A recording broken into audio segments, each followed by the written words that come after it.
অবশ্যই আজকের দিনের জন্য খুব খারাপ লাগছে। আজকে দশমী, এত দিনের একটা অপেক্ষার পরে 3-4 দিনের পরে আমরা মাকে আজকের দিনে বিদায় করব, খুবই খারাপ লাগছে।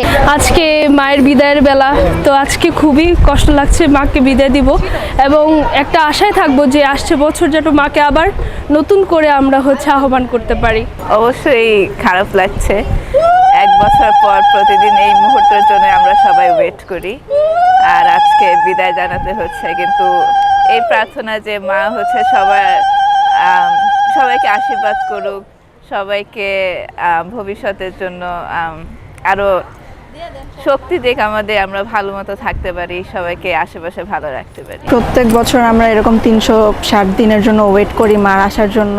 তো যখন পূজাটা আসে আসলে এত তাড়াতাড়ি সময়টা চলে যায়, আমরা হিসাবই করতে পারি না। আর তারপরে দেখি হঠাৎ করে মায়ের চলে যাওয়ার সময় এসে পড়েছে।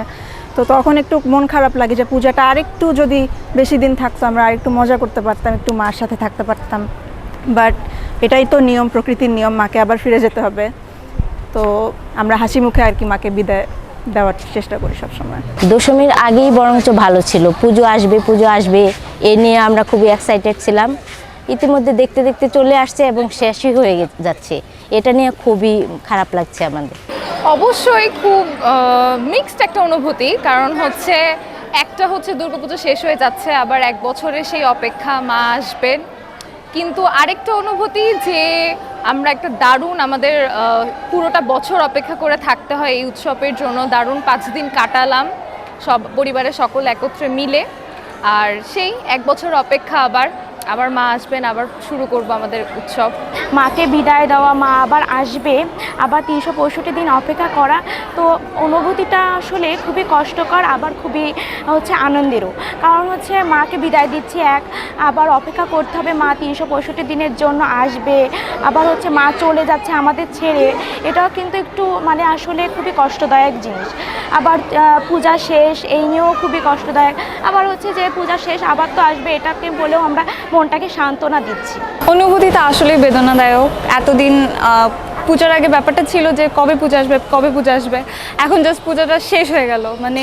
এটা আসলে মানা যায় না আসলে, সত্যি বলতে খারাপ লাগে যে আবার সামনের বছর 1 বছর ওয়েট করতে হবে।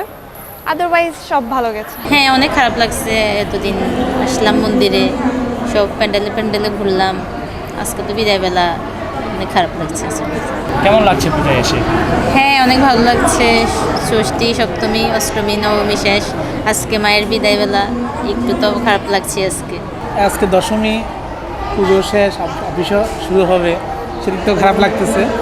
হ্যাঁ, স্ত্রী সন্তানকে নিয়ে গত 2 দিন ধরে 3 দিন ধরে পূজা দেখি, খুব ভালো লাগতেছে, সময়গুলো খুব মিস করব।